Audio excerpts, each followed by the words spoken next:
Carbon family. Carbon family की बात करते हैं तो ये आपके एलिमेंट होते हैं का, शी, जी, का, सन, प्लम्बर। इसको याद करने का एक तरीका होता है, ठीक है। का, शी, जी, का, सन, प्लम्बर। क्लियर। अब यहां पर अगर हम बात करें तो इनका जो कॉन्फ़िगरेशन होता है वो होता है NH2NP2, ठीक है, 2 इलेक्ट्रॉन। इसको कहा जाता है 14th ग्रुप या 4th A। तो ग्रुप अगर पूछे तो बता देंगे आप, क्या बोलेंगे, जल्दी बताओ, बोलो 14th ग्रुप या 4th A, ठीक। तो यहां तक आपको समझ में आ गया सबको। अब हम बात करते हैं यहां पर कि कार्बन। तो कार्बन जो होता है वो 17th मोस्ट अबंडेंट एलिमेंट है, ठीक है। ये 17th नंबर का मोस्ट अबंडेंट है, जबकि सिलिकॉन की अगर हम बात करें तो सिलिकॉन जो है वो 2nd नंबर का है। क्या बोला, जल्दी बताओ मैंने। ये आपका 17th मोस्ट अबंडेंट एलिमेंट है और ये 2nd मोस्ट अबंडेंट एलिमेंट है। अगर मैं इसकी बात करूं तो ये अर्थ क्रस्ट में 27.7% बाय मास पाया जाता है। कैसा पाया जाता है, बाय मास। अब अगर मैं कार्बन की बात करूं तो कार्बन के आइसोटॉप्स,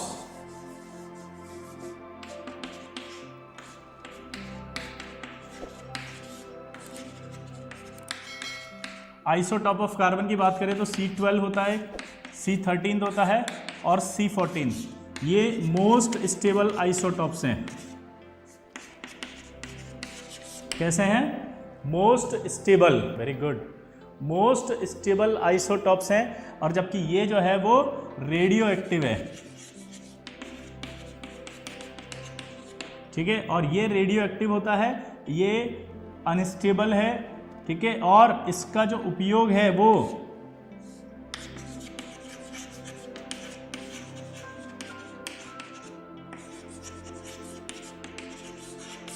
रेडियो कार्बन डेटिंग के अंदर किया जाता है। क्लियर सबको। तो अगर हम बात करें सबसे पहले तो कार्बन की बात कर रहे थे, तो कार्बन आपका 17th नंबर का मोस्ट अबंडेंट एलिमेंट होता है। सिलिकॉन की बात करते तो सिलिकॉन आपका 2nd नंबर का मोस्ट अबंडेंट एलिमेंट होता है। अगर मैं ऑर्डर की बात करूं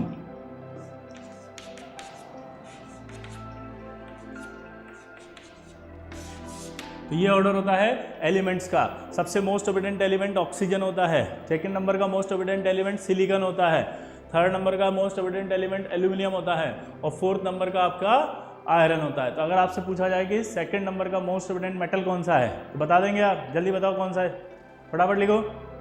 ये क्या है,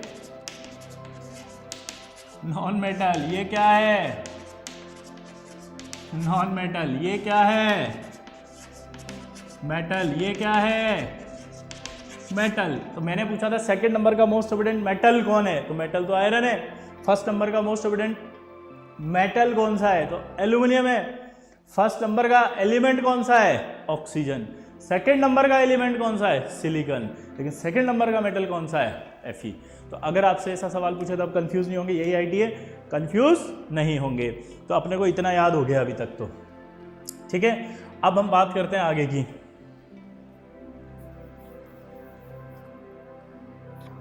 सिलिकॉन के बाद आता है जर्मेनियम, ठीक है।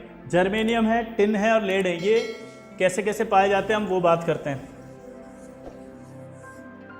तो कार्बन तो पाया जाता है ऐसे।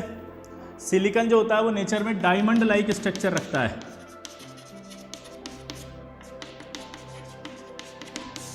कैसे रखता है, डायमंड लाइक, यानी कि कोवेलेंट लैटिस है। क्या है,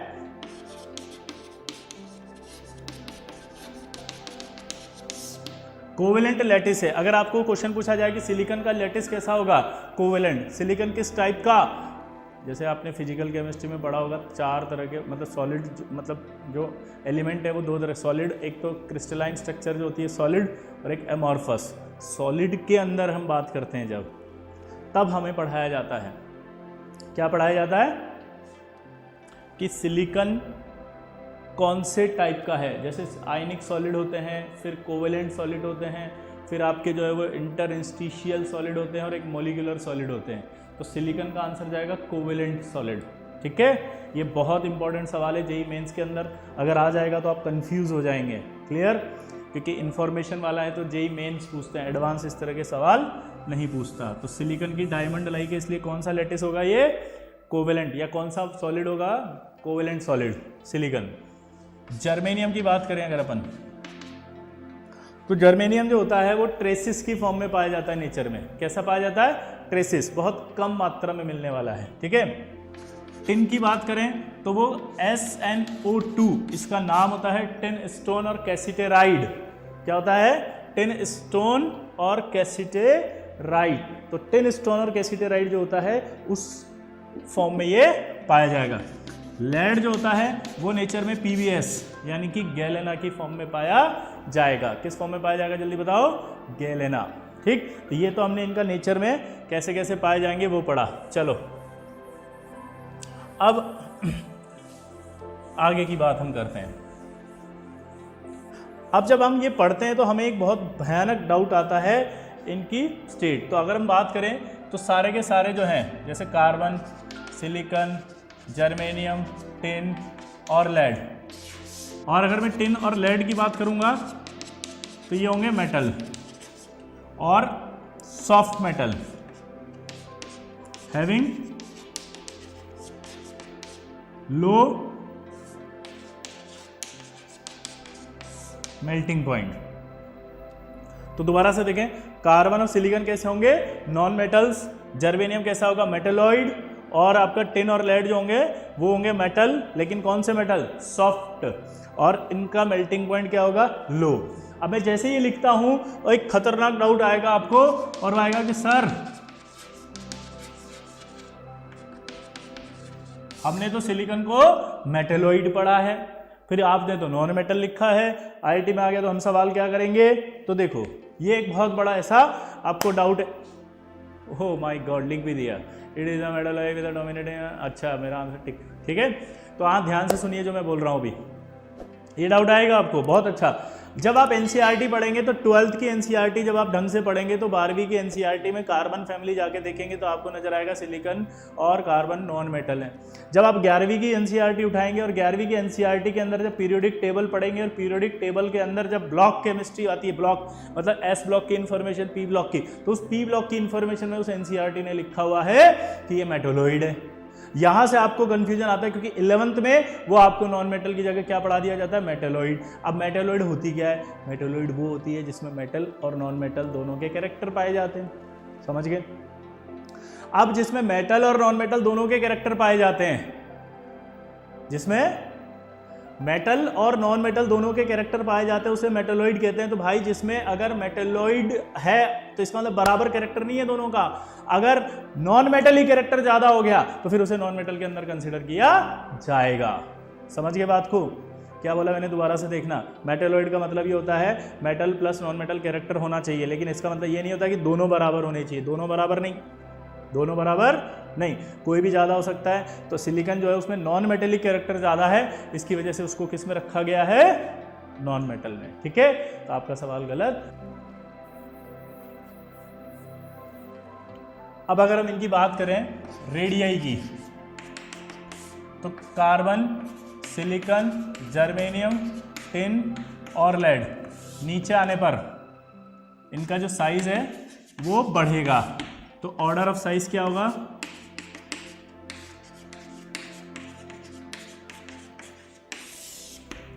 ये काशी जी सन प्लम्बर। क्लियर सबको। इधर से इधर जाएंगे तो आपका साइज बढ़, चलिए तो इधर से इधर जाएंगे तो साइज आपका क्या हो रहा है, बढ़ेगा। लेकिन जब मैं आयनाइजेशन एनर्जी की बात करता हूं तो आयनाइजेशन एनर्जी की बात करने पर देखो क्या होगा। आयनाइजेशन की बात करने पर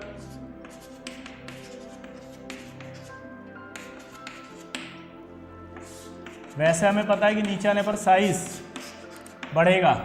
साइज अगर बढ़ता है तो हमें पता है आयनाइजेशन एनर्जी घटती है। But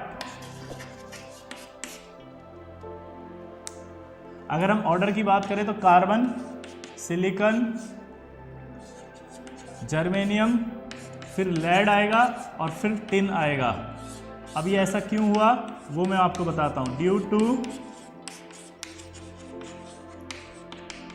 poor shielding effect of 4f subshell. ठीक है, यहां पर लेड जो है उसका आयनाइजेशन एनर्जी टिन से ज्यादा हो रहा है। दोबारा से बोलना, क्या बोला मैंने? लेड जो है उसका आयनाइजेशन एनर्जी किससे ज्यादा हो गया? बोलो, टिन से। अब सवाल ये आता है कि इसका ज्यादा कैसे हो गया? तो इसके लिए आप मुझे थोड़ा सा अभी समय दीजिए।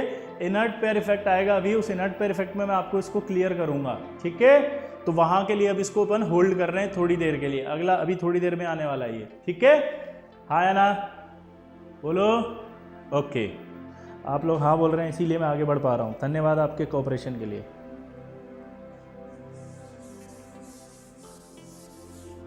इलेक्ट्रोनेगेटिविटी की बात करें अगर अपन, तो इलेक्ट्रोनेगेटिविटी डिक्रीज होती है डाउन द ग्रुप जनरली। ठीक है, जैसे कार्बन, लेकिन जब आगे जाते हैं तो इनकी इलेक्ट्रोनेगेटिविटी ऑलमोस्ट क्या पाई जाती है? इक्वल। बट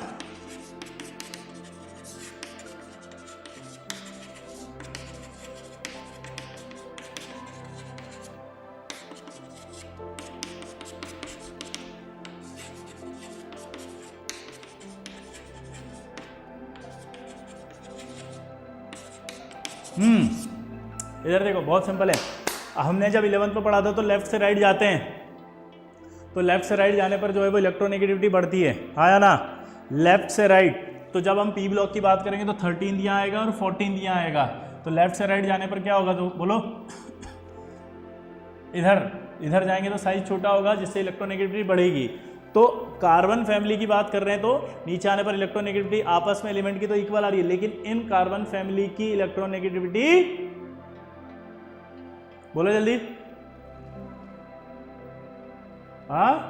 हाँ, इधर से इधर जाने पर इलेक्ट्रोनेगेटिविटी बढ़ेगी, यानी कि बोरोन फैमिली यानी थर्ड से ज्यादा होगी। क्लियर सबको? हाँ या ना? बोलो। ठीक, चलो आगे बढ़ते हैं। तो ये लिखा हुआ देखो, हायर इलेक्ट्रोनेगेटिविटी होगी।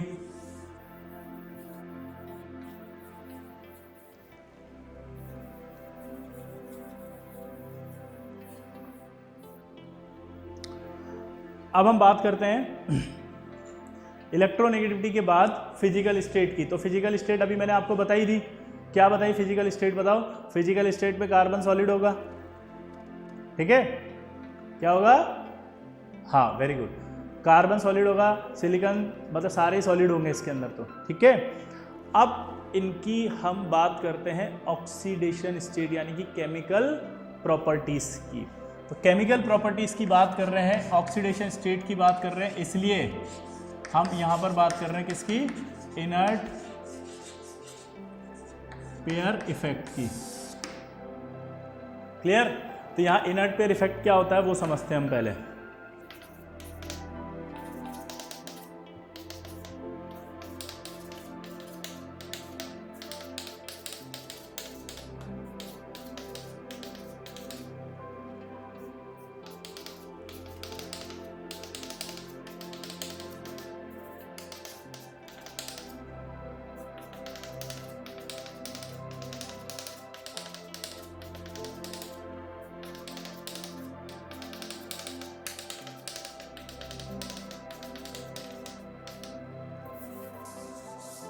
यहीं तक अपन बात कर लेते हैं, अभी आगे फिर समझ में आ जाएगा। ठीक है, ये आपका क्या कहलाता है?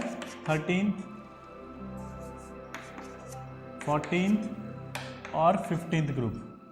क्लियर? अगर मैं किसी जनरली कॉन्फ़िगरेशन लिखूं किसी का, लाइक मैंने बोरोन का लिखा, तो बोरोन में 1s2 2s2 और 2p1 आएगा। अगर मैं बोरोन का कॉन्फ़िगरेशन लिखता हूं तो 1s2 2s2 2p1 आएगा। क्लियर सबको?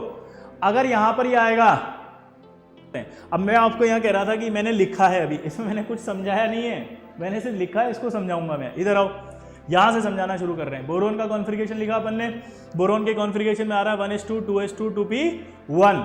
अब अगर मैं इस बोरोन में से तीनों इलेक्ट्रॉन निकाल दूं तो आप देखो इसका हीलियम जैसा कॉन्फ़िगरेशन होगा नहीं होगा। हीलियम एक नोबल गैस है, नोबल गैस स्टेबल होती ही नहीं होती है। तो आप सोच सकते हो कि ये अगर अपने तीनों इलेक्ट्रॉन निकाल लें तो इनर्ट गैस कॉन्फ़िगरेशन ये रख लेगा, हाँ या ना। तो ये इनर्ट गैस कॉन्फ़िगरेशन रख लेगा। इनर्ट गैस कॉन्फ़िगरेशन अगर ये रख लेगा तो ये स्टेबल होगा या कम स्टेबल, सोचो स्टेबल हो जाएगा।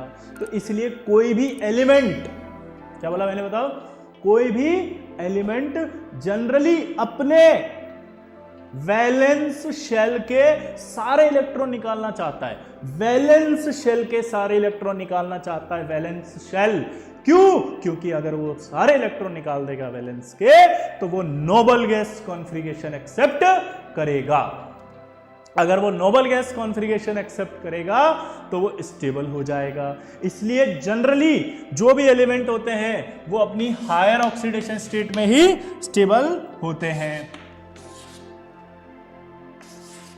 जनरली जितने भी एलिमेंट्स हैं वो किस में स्टेबल है, जल्दी बताओ, अपनी हायर, ठीक।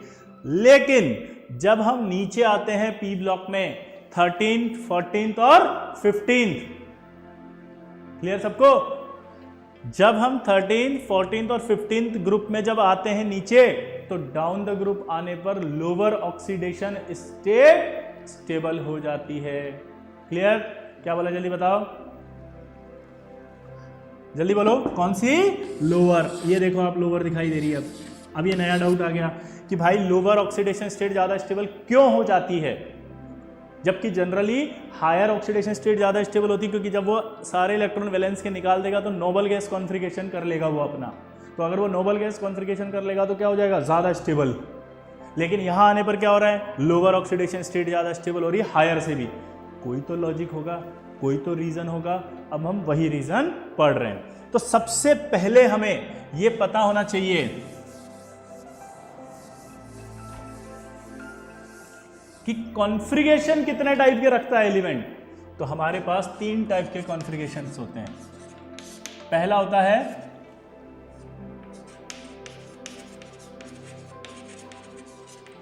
नोबल गैस कॉन्फ़िगरेशन, जिसमें 8 इलेक्ट्रॉन रखना पड़ता है उसको। कितना? 8। जैसे मैं कहूं sodium 1s2 2s2 2p6 3s1, लेकिन अगर मैं एक प्लस लगा दूं यहां पे तो यहां देखो आप कितने इलेक्ट्रॉन आ गए, 8 इलेक्ट्रॉन। तो यानी Na+ का जो कॉन्फ़िगरेशन है वो कैसा हुआ, इनर्ट गैस कॉन्फ़िगरेशन या noble gas configuration, inert gas भी बोल सकते हैं इसको।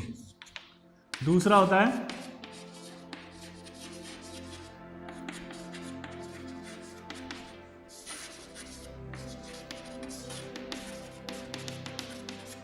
Pseudo inert gas configuration cation, pseudo, जिसके अंदर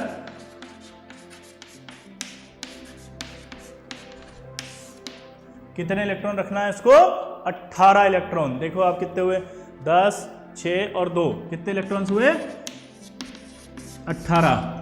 तो कितने इलेक्ट्रॉन रखना चाह रहा है वो, 18 इलेक्ट्रॉन। क्लियर, हाँ या ना।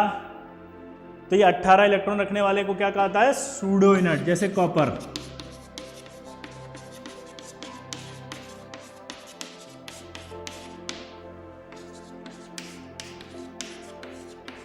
ये मैंने लिखा इसका कॉन्फ़िगरेशन कॉपर का। देखिए जब मैं कॉपर प्लस बनाऊंगा तो यहां से एक इलेक्ट्रॉन निकलेगा, नहीं निकलेगा। तो अगर यहां से एक इलेक्ट्रॉन निकलेगा तो कितने इलेक्ट्रॉन हो गए, ये 18 इलेक्ट्रॉन। ध्यान से देखो, 6 10 और 2, टोटल कितने इलेक्ट्रॉन हुए, 18। तो इसका मतलब क्या हुआ, ये बोलो, सूडो गैस कॉन्फ़िगरेशन के कैटायन अपने पास कितने रखेंगे, 18। तो अगर कॉपर प्लस रखेगा तो Ag+ भी रखेगा, Ag+ रखेगा तो Au भी रखेगा। कॉपर है, जिंक +2 भी रखेगा, कैडमियम +2 भी रखेगा, Hg+2 भी रखेगा। इसके बाद अगर आप ध्यान से देखें इसमें, तो मैं इसको ऐसे भी लिख सकता हूँ, देखो थोड़ा अच्छे से समझ में आ जाएगा। कॉपर प्लस रख सकता है, Ag+ रख सकता है, Au+ रख सकता है। तो यहाँ कौन रख सकता है, जिंक +2 रख सकता है, कैडमियम +2 रख सकता है, Hg+2 रख सकता है। और अगर इधर आगे बढ़ाएं तो गैलियम +3 भी ये रखेगा, जर्मेनियम +4 भी ये रखेगा।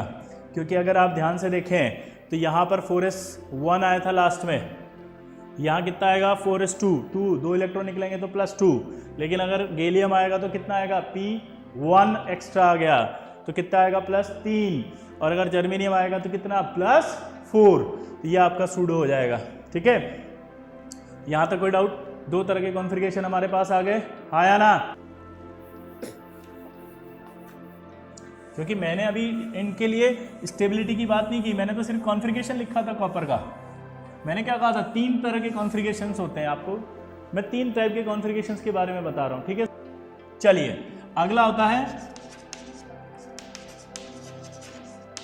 Non inert gas configuration cation, और ये होता है आपका NH2 NP6 ND10 और N+1 S2, यानी कि 18 + 2 इलेक्ट्रॉन। इसको आप 20 इलेक्ट्रॉन नहीं बोलेंगे टोटल, क्यों?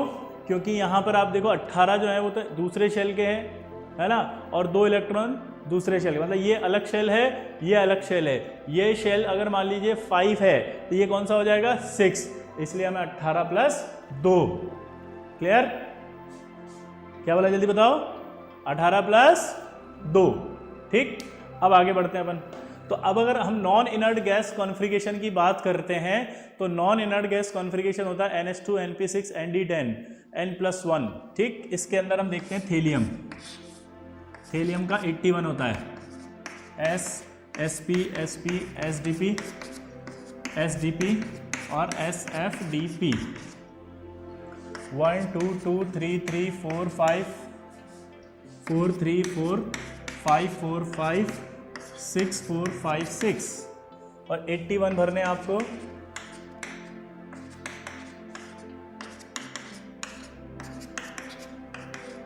तो ये आ जाएगा। और जब हम इस कॉन्फ़िगरेशन को शेल वाइज अरेंज करेंगे तो आप देख सकते हैं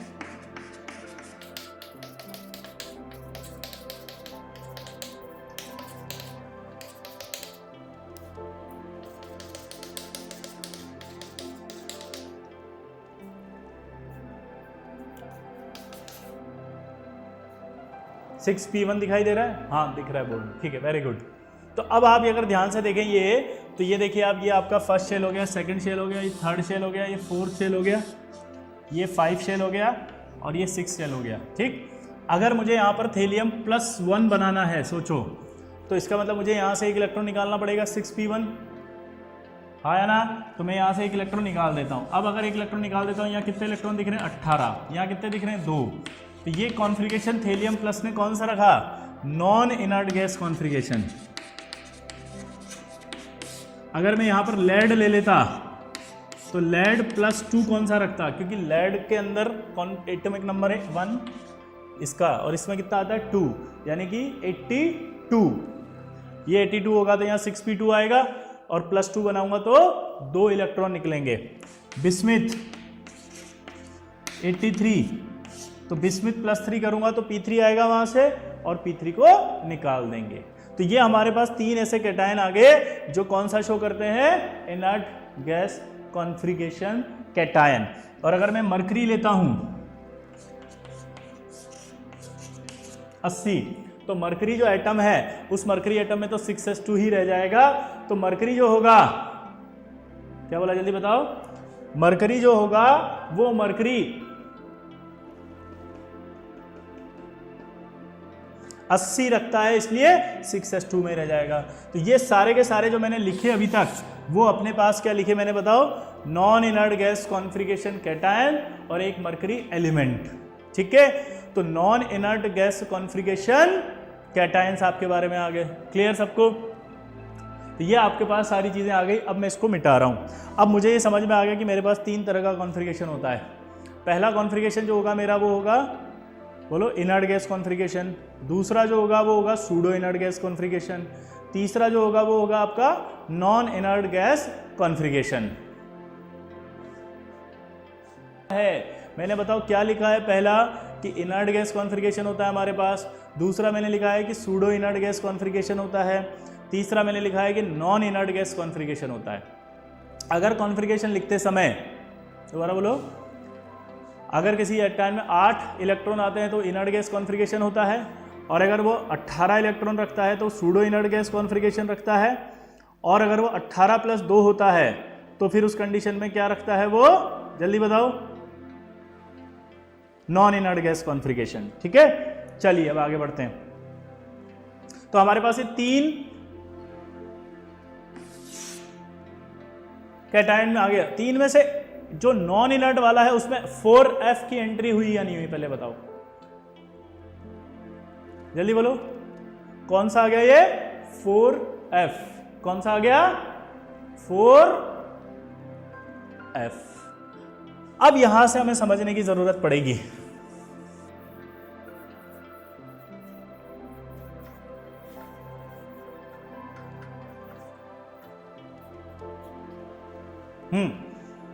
अब मैं आपसे जो बात करना चाह रहा था वो ये था कि इसमें क्या हो रहा था। ठीक है, तो थेलियम के अंदर जब मैंने कॉन्फ़िगरेशन लिखा था 81, लेड में 82 और बिस्मिथ +3 में 83 और मरकरी जो था उसमें 80।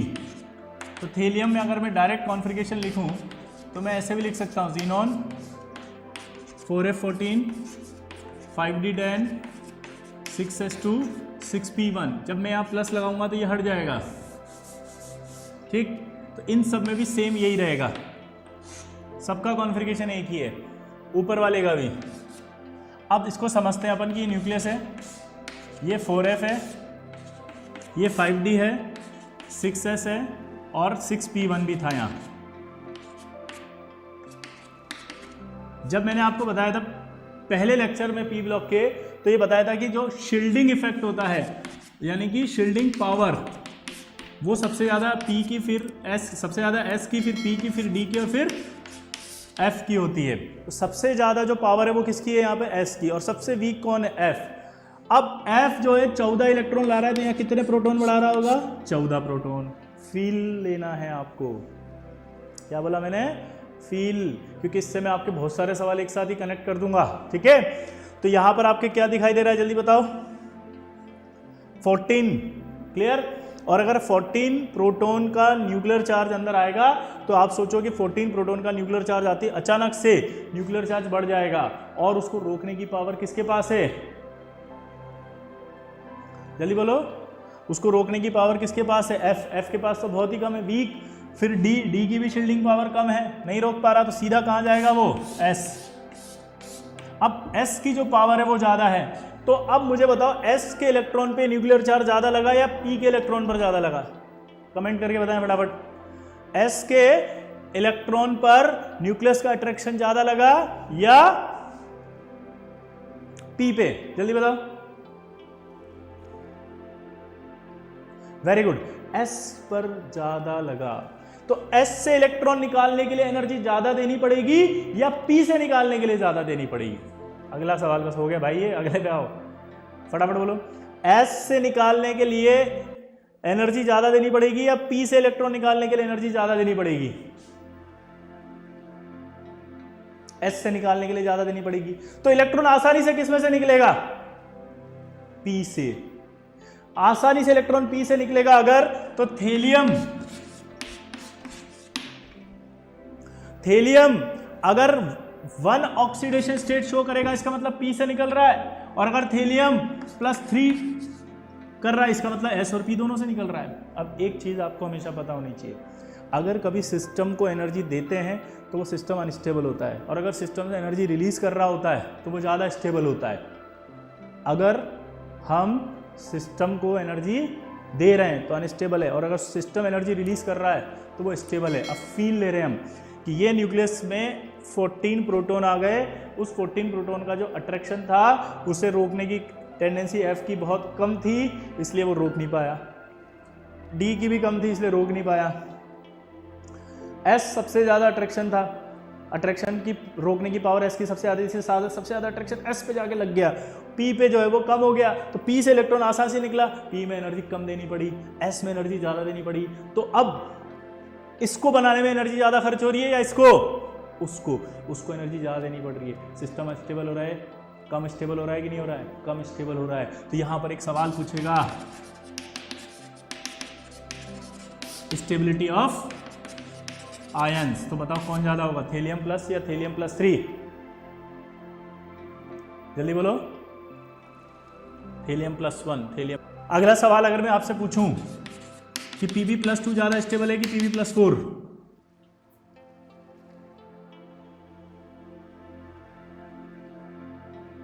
हाँ, वेरी गुड, Pb+2। इसी तरह से अगर मैं बिस्मिथ+3 की बात करूं और बिस्मिथ+5 तो बिस्मिथ+3, लेकिन अगर मैं Hg की बात करूं और Hg+2 की बात करूं, कौन ज्यादा स्टेबल है देख के बताओ।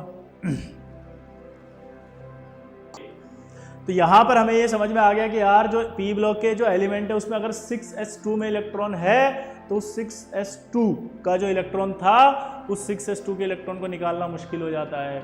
मुश्किल होता है इसलिए वो कौन सी ऑक्सीडेशन स्टेट शो करते हैं, लोअर।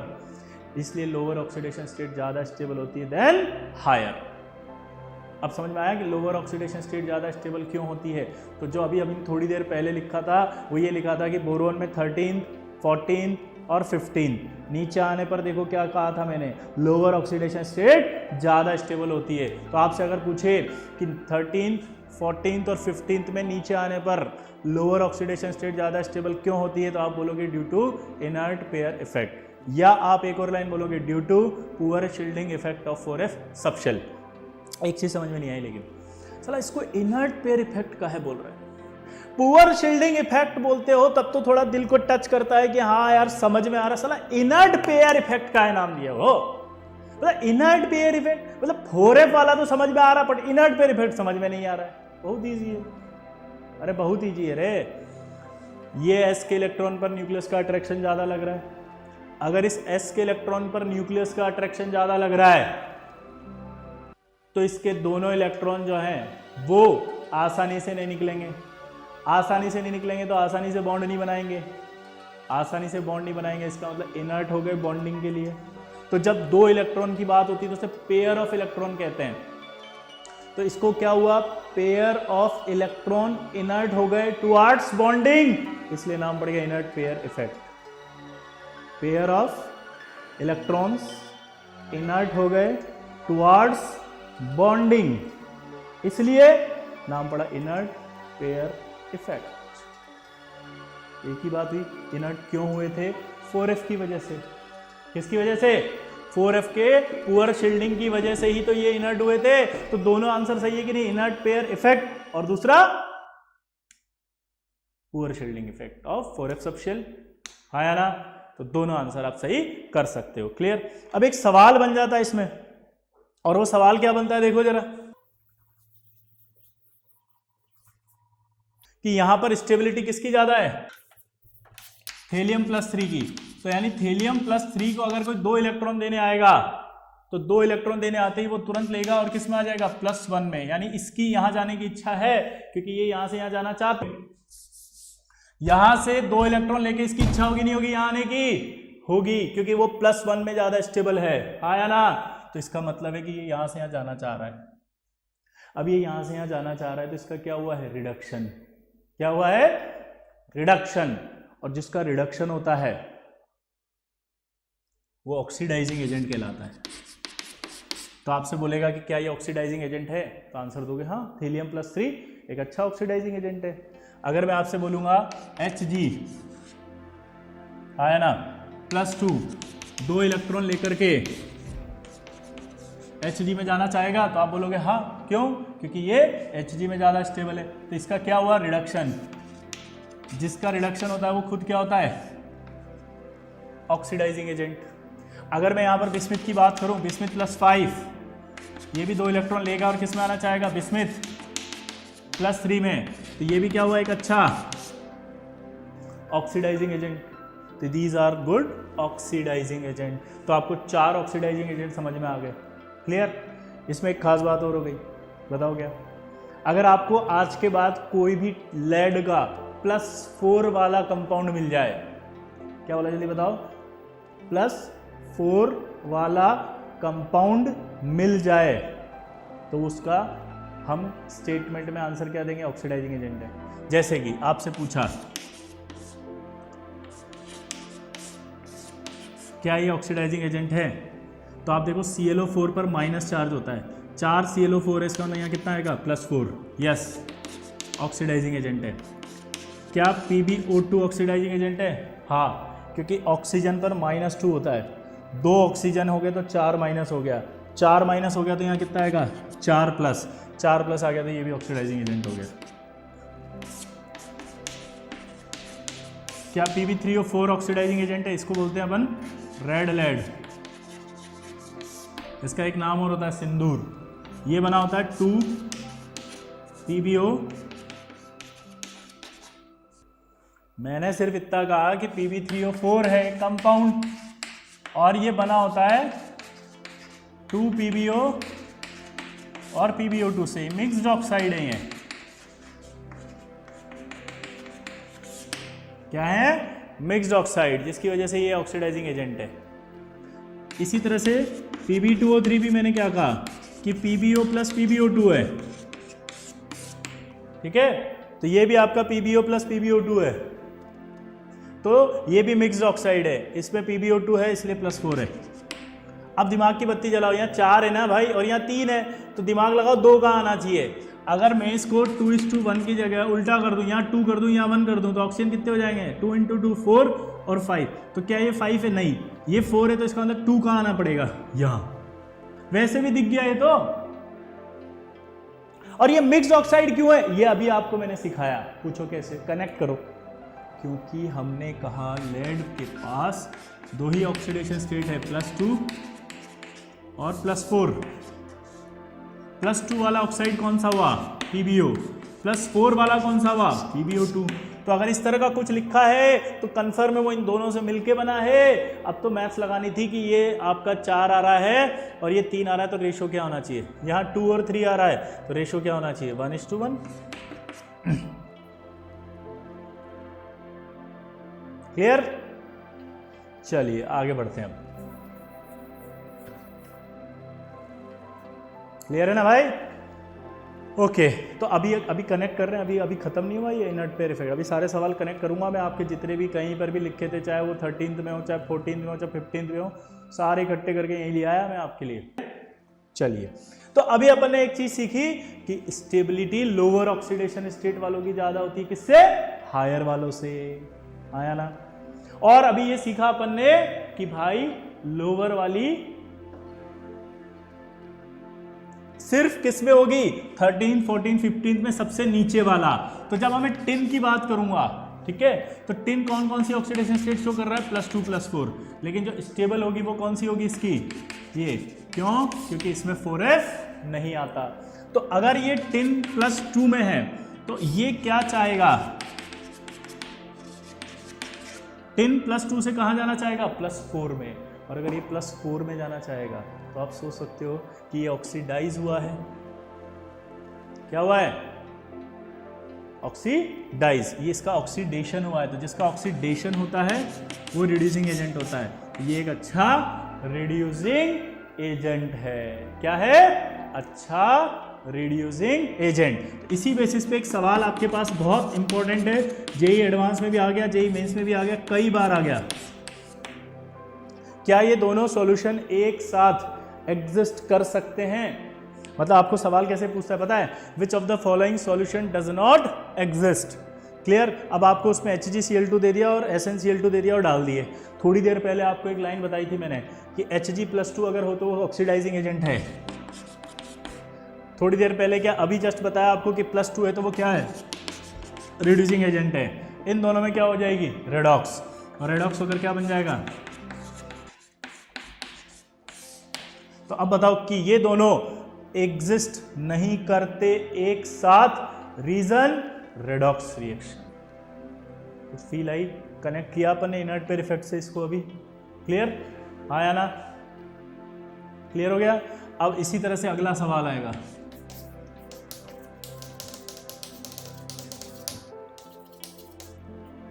वो बोल रहा है does TlI3 exist with I-? ठीक है, तो अब इस सवाल को हमें समझना है। इसको मिटा रहा हूं मैं, है ना?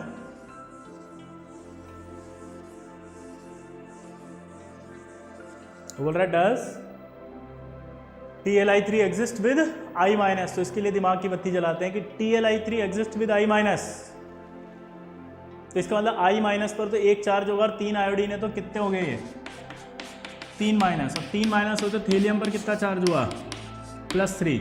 अभी थोड़ी देर पहले क्या बताया था कि जो +3 वाला होता है थेलियम वो क्या होता है ऑक्सीडाइजिंग एजेंट, और I माइनस एक अच्छा रिड्यूसिंग एजेंट है। ऑर्डर ऑफ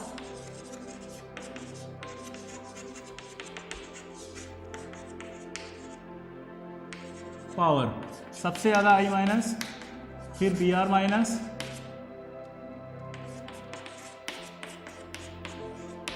फिर F माइनस। ठीक है, तो देखो यार Tl+3 और ये 3I माइनस, तो ये रिड्यूसिंग एजेंट है, ऑक्सीडाइजिंग एजेंट है। ठीक, तो क्या रेडॉक्स होगा, यस, और ये आ जाएगा Tl+ और I2, और ये Tli बना लेगा फिर बचे हुए I माइनस से, तो ये कंपाउंड बन जाएगा। लेकिन अब अगर एडवांस थोड़ा सा डिटेल में चले जाएं और वो बोले कि does Tli3 exist with I3 minus, यहां चेंज कर दिया, I3 माइनस को बोलते हैं ट्राई आयोडाइड आयन,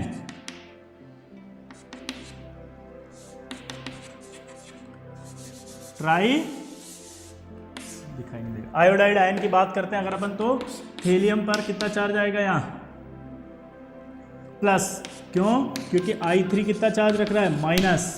क्या थेलियम +1 वाला ऑक्सीडाइजिंग एजेंट होता है क्या, बोलो, नहीं होता, थेलियम +3 वाला होता है। क्या ये होता है क्या ऑक्सीडाइजिंग एजेंट, नहीं, बोलो, नहीं, बोलो, नहीं होता, थेलियम +3 वाला होता है। तो यहाँ कोई रिएक्शन नहीं होगी, आपस में मिलेंगे, फिर ये यहाँ कोई रेडॉक्स नहीं हो रहा, तो थेलियम प्लस I माइनस के साथ आयनिक कंपाउंड बना लेगा और आयनिक कंपाउंड एग्जिस्ट करेगा।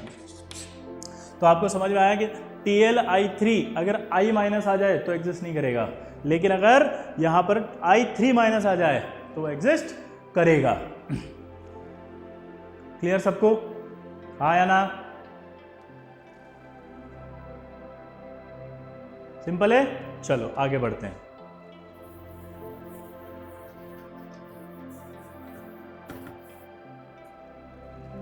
क्लियर। अब अगर हम आगे बढ़ते हैं तो आगे बढ़ने पर एक सवाल पूछ रहा है, PbI4 एग्जिस्ट, तो आंसर है नो। रीजन पूछा है उसने, आपसे पूछेगा रीजन। पहला ऑप्शन देगा due to inert pair effect. क्या ये स्टेटमेंट सही है, चलो बताओ। PbI4 डज नॉट एग्जिस्ट और उसका रीजन बोल रहा है due to inert pair effect. ध्यान से देखो, तो रीजन जो है वो इनर्ट पेयर इफेक्ट नहीं होगा। क्या बोला मैंने, इनर्ट पेयर इफेक्ट रीजन नहीं है, रीजन होगा रेडॉक्स, क्योंकि Pb+4 और फिर आएगा I माइनस। ये क्या है एक अच्छा ऑक्सीडाइजिंग एजेंट, ये क्या है अच्छा रिड्यूसिंग, तो ये इसको रिड्यूस कर देगा और खुद I2 में आ जाएगा और बचा हुआ I इससे रीक करके PbI2 बना देगा। तो ये एग्जिस्ट नहीं करेगा। ठीक है, अब इसको ऐसे बोल सकते हैं कि जो PbI4 है उसकी रिएक्शन जो है वो स्पॉन्टेनियसली टूट जाता है ये PbI2 + I2 में, लेकिन जब हम PbBr4 लेते हैं तो वो वार्म करने पर आपका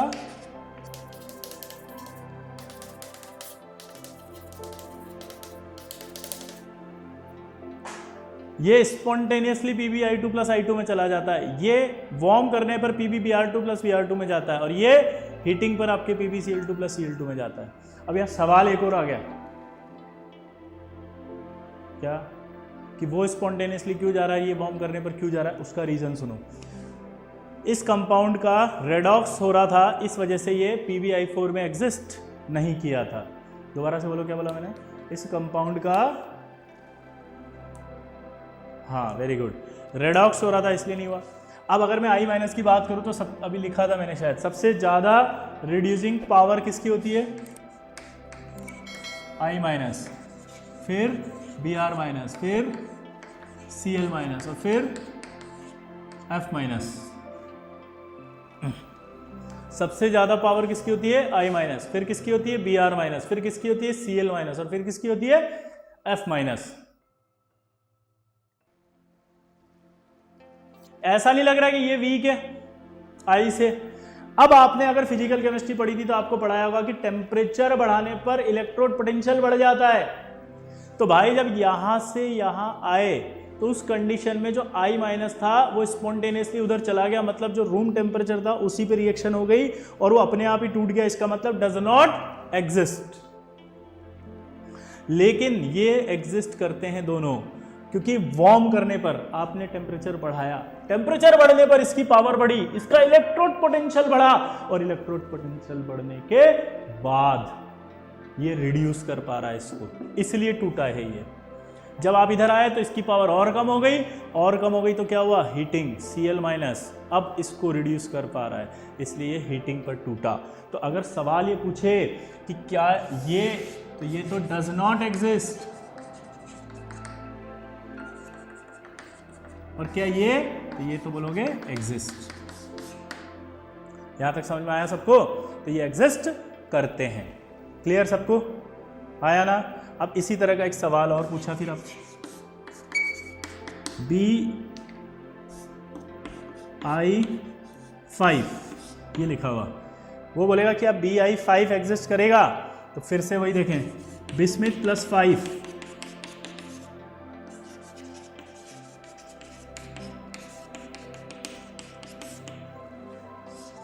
और I माइनस, तो आप सोच सकते हो क्या होगा? रिड्यूस करेगा उसको और खुद चला जाएगा I2 में, तो ये बनाएगा Bi3। तो Bi3 तो एग्जिस्ट कर सकता है, बट Bi5 एग्जिस्ट नहीं करेगा। रीजन? Due to redox. ये इनर्ट पेयर इफेक्ट से जितने भी सवाल होते थे वो मैंने थोड़े से कनेक्ट किए हैं। यहां तक समझ में आ गया? हम देखो जो भी बात कर रहे हो नेचर में पाए जाने की बात कर रहे हैं। आप अगर कुछ भी कहो तो आप लैब में बना सकते हो सब कुछ, हम उसकी बात बिल्कुल नहीं करते हैं, ये ध्यान रखना। हम नेचर में स्पॉन्टेनियस वर्ड लिखा है, इसका मतलब होता है नेचर। क्लियर सबको? तो आगे बढ़ें, चलो आगे बढ़ते हैं। अब ये आपको कैसे ब्रेक होगा ये समझ में आ गया।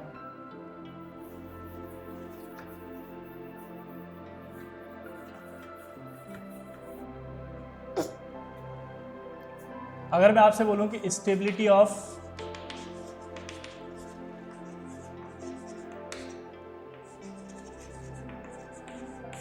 डाइहैलाइड्स,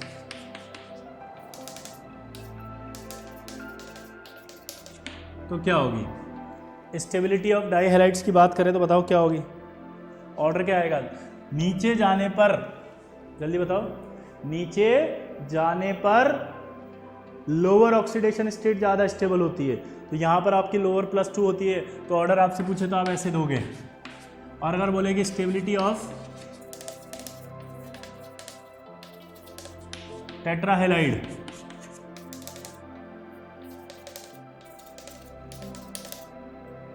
तो अब देख के बताओ फटाफट। तो टेट्राहेलाइड तो डिक्रीज होती है नीचे जाने पर, तो ऑर्डर ये दोगे। इस तरह के सवाल आपसे पूछेगा तो बता देंगे। तो आप बोल सकते हैं कि 14th ग्रुप में नीचे आने पर डाइहैलाइड की स्टेबिलिटी बढ़ती है और टेट्राहेलाइड्स की स्टेबिलिटी घटती है। आया ना? अभी मैं आपकी सारी केमिकल रिएक्शनें कंप्लीट करता जा रहा हूँ। अभी जब हम शुरू करेंगे ना कि केमिकल प्रॉपर्टीज़, तो देखना आपको लगेगा सारी रिएक्शनें सर ने तो पहले ही बता दी, उसमें सिर्फ लिखी हुई हैं। वो उन स्टेटमेंट को अगर मैं पढ़ करके आपको बोल देता तो उससे कोई फ़ायदा नहीं होता।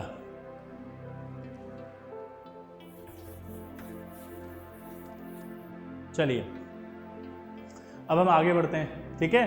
तो आगे की बात जब हम कर रहे हैं तो यहाँ पर आप स्टेबिलिटी की बात हो रही थी। अब इनर्ट पेयर इफेक्ट जो था, उसी इनर्ट पेयर इफेक्ट से कनेक्ट करते हुए हम आगे बढ़ रहे हैं और हम 2-3 सवाल डी ब्लॉक के भी कर लेते हैं, जैसे CuI2 और FeI3। ये हम डी ब्लॉक में पढ़ेंगे कि कॉपर भी एक अच्छा क्या होता है? Oxidising agent. I माइनस भी क्या है? एक अच्छा रिड्यूसिंग एजेंट। ठीक है? तो यहाँ पर भी रेडॉक्स हो जाएगी, इसलिए कॉपर +1 में आ जाएगा और ये I2 में चला जाएगा। सेम यहाँ पर भी Fe+3 एक अच्छा ऑक्सीडाइजिंग एजेंट है और I- एक अच्छा रिड्यूसिंग एजेंट है। रेडॉक्स हो जाएगी और ये +2 में I2 बना देगा और ये I2 में आ जाएगा। ये क्यों ऑक्सीडाइजिंग एजेंट है, डी ब्लॉक में आ जाएगा। ये तो बस मैंने ऐसे ही बता दिया कि सारे जितने भी हैं वो सारे के सारे एक साथ आपके पास इकट्ठे हो गए कि भाई ये सवाल होते हैं और ये सवाल हमसे बन जाएं। क्लियर सबको? तो इनर्ट पेयर इफेक्ट की बात करते हैं। नीचे आने पर लोअर ऑक्सीडेशन स्टेट ज़्यादा स्टेबल है हायर से। रीज़न या तो इनर्ट पेयर इफेक्ट या poor shielding effect of 4F subshell. उसके बाद हम आए स्टेबिलिटी ऑफ आयंस पे। स्टेबिलिटी ऑफ आयंस की जब हमने बात की तो हमने क्या कहा कि लोअर ऑक्सीडेशन स्टेट नीचे वालों की ज़्यादा स्टेबल है। ठीक, तो मैं आपको वापस से रिवाइज करा रहा था। हाँ, तो नीचे आने पर ऑक्सीडेशन स्टेट बढ़ेगी। फिर हमने पढ़ा कि भाई स्टेबिलिटी ऑफ आयंस कौन कौन ज़्यादा स्टेबल है वो आपने बताया मुझे, क्लियर हुआ। फिर उसके बाद हम आगे बढ़े। आगे बढ़ने पर हमने क्या पढ़ा कि कौन कौन से मॉलिक्यूल एग्जिस्ट नहीं करते, वो क्लियर हुआ आपका। उसके बाद अब एक सवाल है मेरा छोटा सा कि GaCl2 में ऑक्सीडेशन स्टेट ऑफ गैलियम, चलिए बताइए। हाँ चलिए बताइए। GaCl2 oxidation state of gallium +2,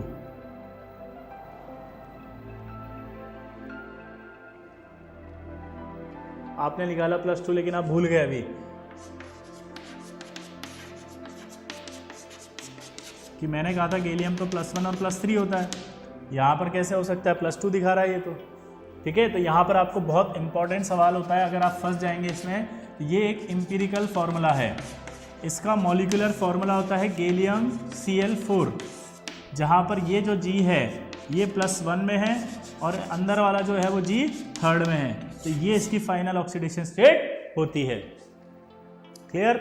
बहुत इंपॉर्टेंट है ये, ध्यान रखना ये कि इसका एम्पिरिकल फार्मूला है जो मैंने लिखा है ये, इसका मॉलिक्यूलर फार्मूला ये होता है।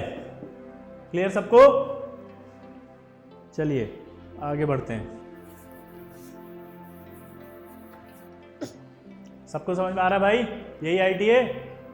ओके, अब मेरा जो सवाल था वहां पर अगला, हम पढ़ रहे थे प्रॉपर्टीज। तो जरा मैं बोलता जाता हूं, देखिए जरा क्या। पहला, अगर मुझसे पूछा जाए कि ऑक्सीडेशन स्टेट बताओ तो मैं बोल दूंगा भाई कार्बन की ऑक्सीडेशन स्टेट +2 +4 होती है जनरली, और -2 भी होती है, कार्बाइड्स वगैरह में हमने जब पढ़ी थी। ठीक, कार्बन के बाद सिलिकॉन की बात करें तो उसकी भी +2 +4 होती है। ठीक है, और +2 +4 में ज़्यादा स्टेबल कौन सी होती है? +4, आया ना? ठीक, अच्छा ये समझ में आ गया। काशी के बाद इसकी बताओ कौन कौन सी थी? इसकी भी +2 +4 शो कर सकता है, लेकिन ज़्यादा स्टेबल कौन सी थी? +4। +2 +4 शो करता कौन सी थी? +2 +4 करता कौन सी थी? ये सब आपके एनसीईआरटी में लिखा हुआ है वहाँ पे कि ये स्टेबल होता है, ये स्टेबल होता है, ये स्टेबल होता है, ये सब आपको समझ में आ गए, आया ना? अब एक खास बात जो आपको समझनी है वो ये कि आपने लिखा सर PbI4 एग्जिस्ट नहीं करता। ठीक है, आपने कहा कि PbBr4 एग्जिस्ट नहीं करता, हाई टेम्परेचर ज़्यादा कर दो तो, बाकी नॉर्मली तो कर रहा है। PbF4 के बारे में क्या है? तो PbF4 आयनिक कंपाउंड होता है, आयनिक लैटिस में पाया जाता है। इसी तरह से SnF4 भी एक आयनिक कंपाउंड है, वो आयनिक लैटिस में पाया जाता है। ठीक है, तो ये भी एक इंपॉर्टेंट बात है कि ये दोनों एग्जिस्ट करते हैं। समझ गए? क्या बोला, जल्दी बताओ।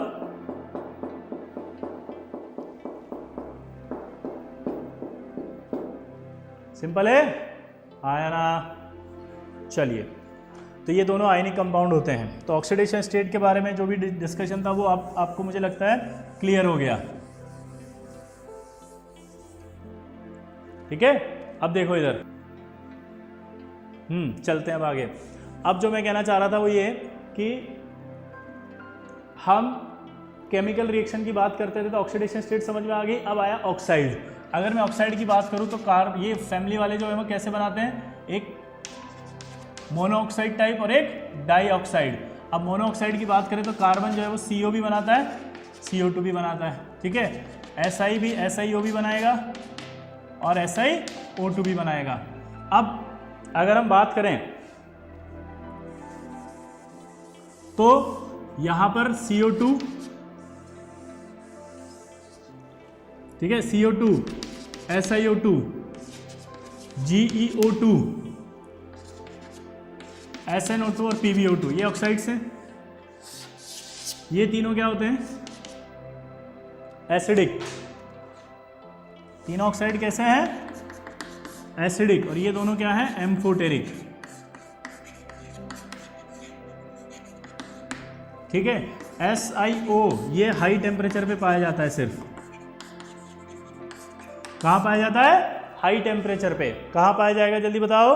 High temperature. किस पे? हाई टेम्परेचर पे। ठीक है। अच्छा, अब इसके बाद अगर हम बात करें कि CO, ये CO भी पाया जाएगा। ये CO कैसा होता है नेचर में? न्यूट्रल।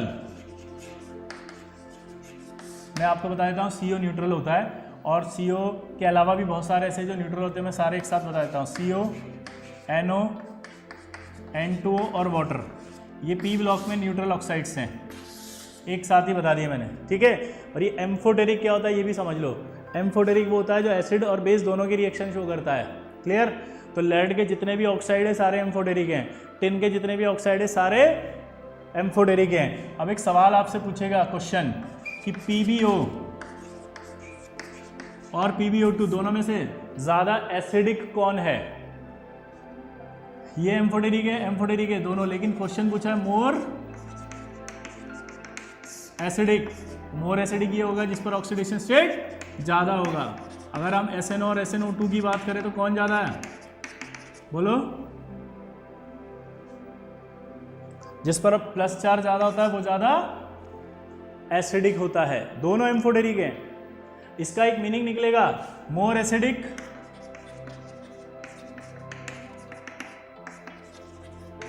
Less basic. ये क्या होगा? मोर बेसिक और लेस एसिडिक। मोर बेसिक लेस एसिडिक। क्लियर? चलिए,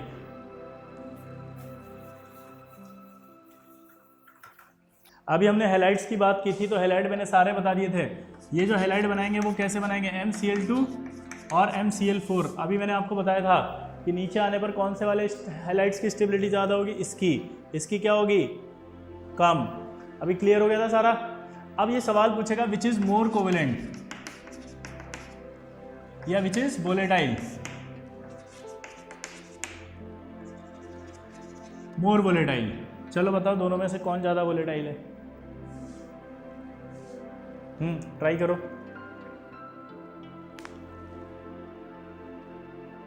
ये देखिए, आप यहां पर गड़बड़ कर दी अपन ने। यहां आएगा ये ज्यादा वोलेटाइल, ये +2 है और ये +4 है। जितना ज़्यादा प्लस होता है उतना ज़्यादा कोवेलेंट होता है, और जो जितना ज़्यादा कोवेलेंट होता है वो उतना ज़्यादा वोलेटाइल होता है। तो जनरली कोवेलेंट जो होगा वो ज़्यादा वोलेटाइल होगा। इन दोनों में से ज़्यादा वोलेटाइल कौन होगा? टेट्राहेलाइड। कौन सा? टेट्राहेलाइड। क्लियर सबको यहाँ तक? तो आपने इसकी आयनाइजेशन एनर्जी पढ़ी, रेडियाई पढ़ी, उसके बाद अपन आगे बढ़ते चले गए। Chemical reactions I, inert pair effect आया। ठीक है। अब आई वाटर के साथ रिएक्शन, तो कार्बन, सिलिकॉन और जर्मेनियम। ठीक है। 9 रिएक्शन।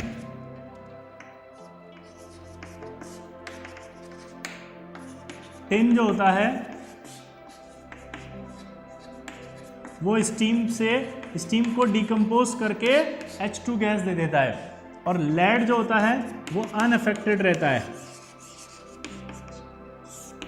दोबारा सुनेंगे, कार्बन, सिलिकॉन और जर्मेनियम नो रिएक्शन, ये रिएक्शन नहीं करते हैं। दोबारा से बोलो, कार्बन, सिलिकॉन और जर्मेनियम नो रिएक्शन, ये रिएक्शन नहीं करते हैं पानी के साथ। लेकिन टिन स्टीम को डिकम्पोज करके H2 बना देता है। क्या बोला जल्दी बताओ? टिन इसको डिकम्पोज करके क्या बना देगा? H2। क्लियर सबको? अब Pb जो है अनअफेक्टेड रहता है, उसका रीजन आपसे पूछेगा तो आप बोलेंगे due to formation of protective layer of its oxide. Lead अपने प्रोटेक्टिव लेयर बना लेता है ऑक्साइड की, जिसकी वजह से प्रोबेबली वो रिएक्ट। क्लियर? तो ये आपकी वाटर रिएक्शन इसके साथ जनरली हुई। अब कैटेनेशन प्रॉपर्टी की बात करते हैं। तो मैंने आपको कैटेनेशन प्रॉपर्टी वहीं पर पढ़ा दी थी, ठीक है, फर्स्ट लेक्चर के अंदर। और कैटेनेशन प्रॉपर्टी का ऑर्डर आपसे पूछा जाएगा। तो कैटेनेशन प्रॉपर्टी जो होता था वो डायरेक्टली प्रोपोर्शनल टू होता था बॉन्ड एनर्जी, और bond energy directly proportional to होता है 1 साइज। ठीक है, अब बताओ साइज नीचे आने पर बढ़ रहा है कि घट रहा है? तो नीचे आने पर जो है वो साइज बढ़ रहा है, तो बॉन्ड एनर्जी क्या हो रही है? घट रही है। तो कैटेनेशन प्रॉपर्टी घट रही है, इसलिए सबसे ज़्यादा कैटेनेशन प्रॉपर्टी किसकी ज़्यादा हुई? हायर कैटेनेशन प्रॉपर्टी किसकी हुई? कार्बन की। इसीलिए कार्बन एक बहुत सारे कंपाउंड बनाता है और उसको बोला जाता है ऑर्गेनिक केमिस्ट्री। क्या बोला जाता है बेटा? Organic chemistry. क्लियर? तो ये आपकी कैटेनेशन प्रॉपर्टी भी कंप्लीट। अब इसके बाद आते हैं कंपाउंड। जैसे पहला कंपाउंड आया CO। अगर हम बात करते हैं CO, तो CO कैसे बनेगा जरा देखना, C+O2CO। अगर आप कार्बन का पार्शल, क्या बोला मैंने बताओ, पार्शल ऑक्सीडेशन करते हैं तो CO बनता है। अगर आप कंप्लीट करते हैं तो कार्बन डाइऑक्साइड बनती है।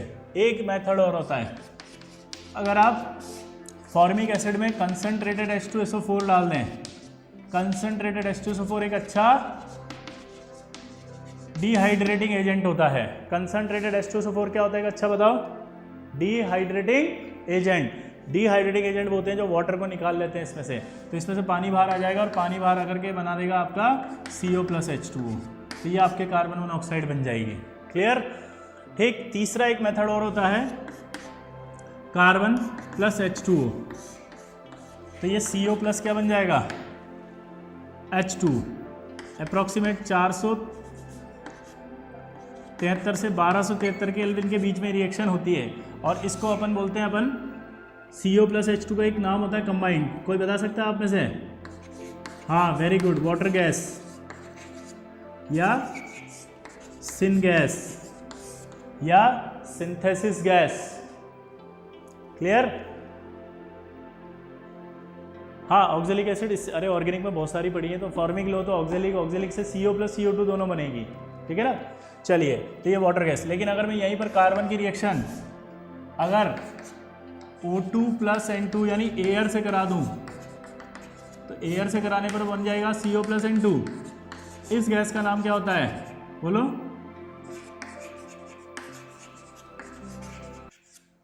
Producer gas. Producer gas. अब एक सवाल, वाटर गैस और प्रोड्यूसर गैस दोनों में से किसकी फ्यूल एफिशिएंसी अच्छी होती है?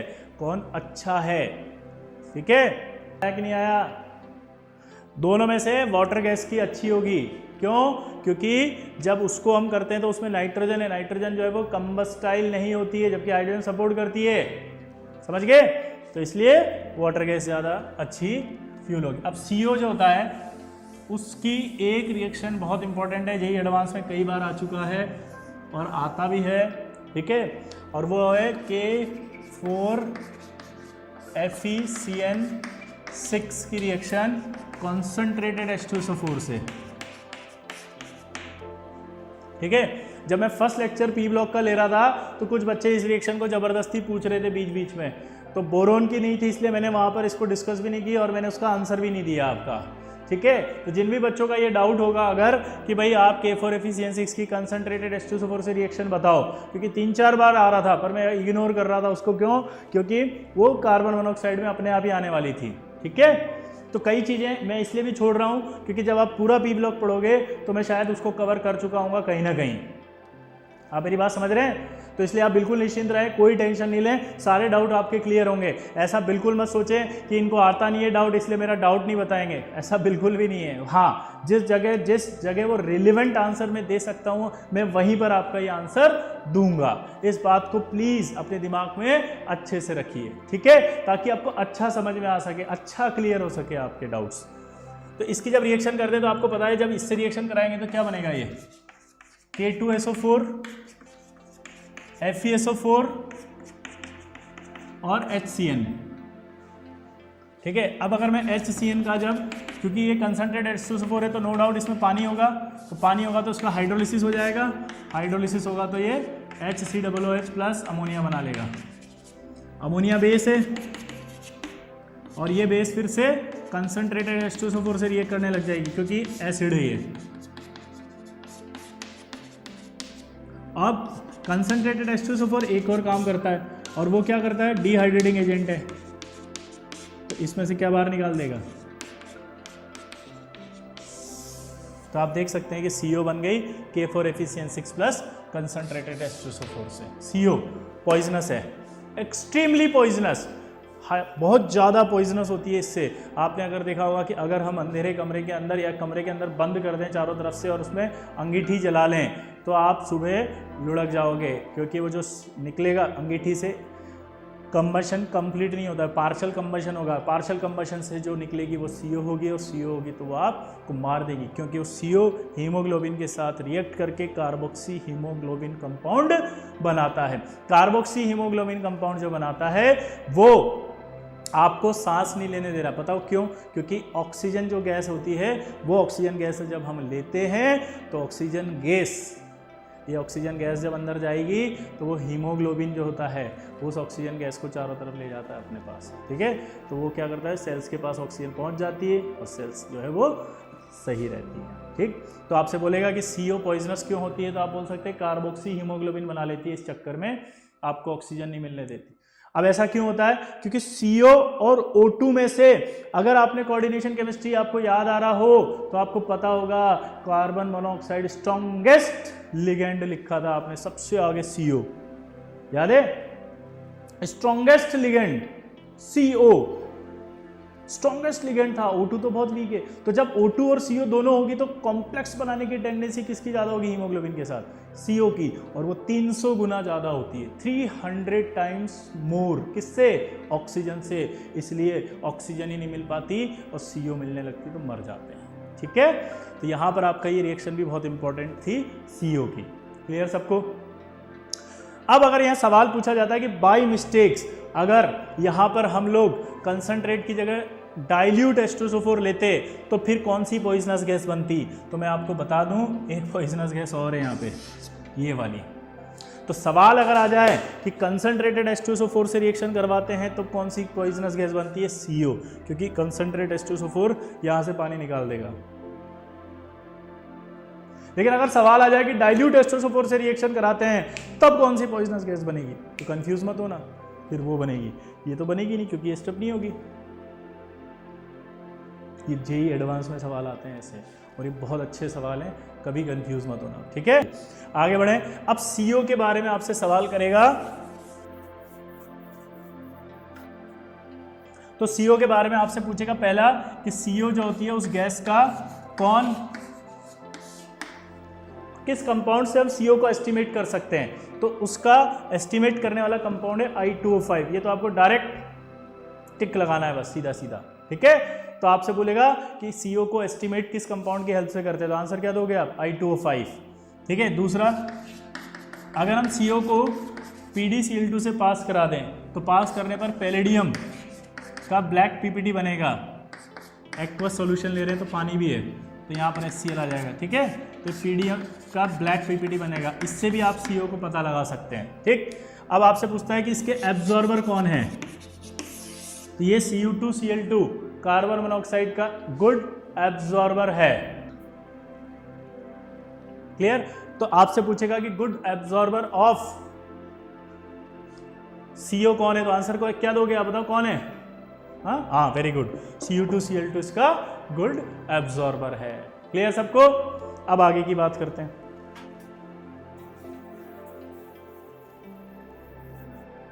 एक कंपाउंड मैंने शायद पहले भी बता दिया था, SiC।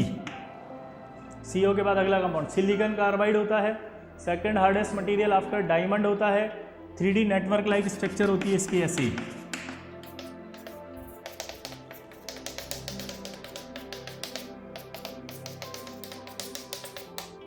ये तो ये आपका 3D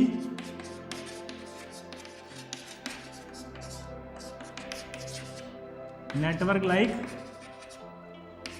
स्ट्रक्चर है, ठीक है, नॉन प्लेनर है, sp3 है। आपसे बोलेगा कि इसके सभी एटम एक ही प्लेन में है क्या, तो आंसर है नहीं, नहीं है, क्योंकि इसके अंदर sp3 है। क्या सारे atom, all atoms are sp3 hybridised, तो आंसर बोलोगे yes, all atoms are sp3 hybridised. Second hardest material है, हाँ है। इसका एक नाम और होता था, बताओ क्या? कार्बोरंडम। तो आपसे बोलेगा कि कार्बोरंडम है नॉन प्लेनर, तो हाँ है, ठीक। तो सारे एटम, अब जब सिलिकॉन को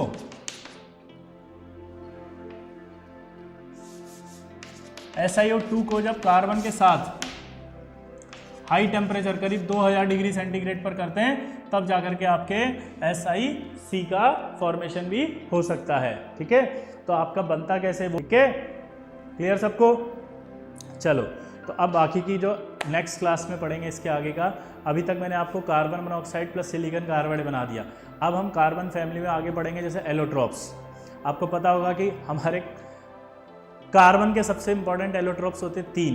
पहला होता है डायमंड, दूसरा होता है ग्रेफाइट और तीसरा होता है फुलरिन। तो ये 3 पढ़ेंगे।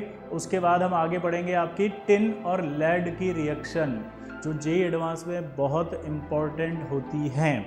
टिन और लेड की रिएक्शंस, क्लियर? तो आपका नेक्स्ट क्लास में 14th ग्रुप भी कंप्लीट कर देंगे।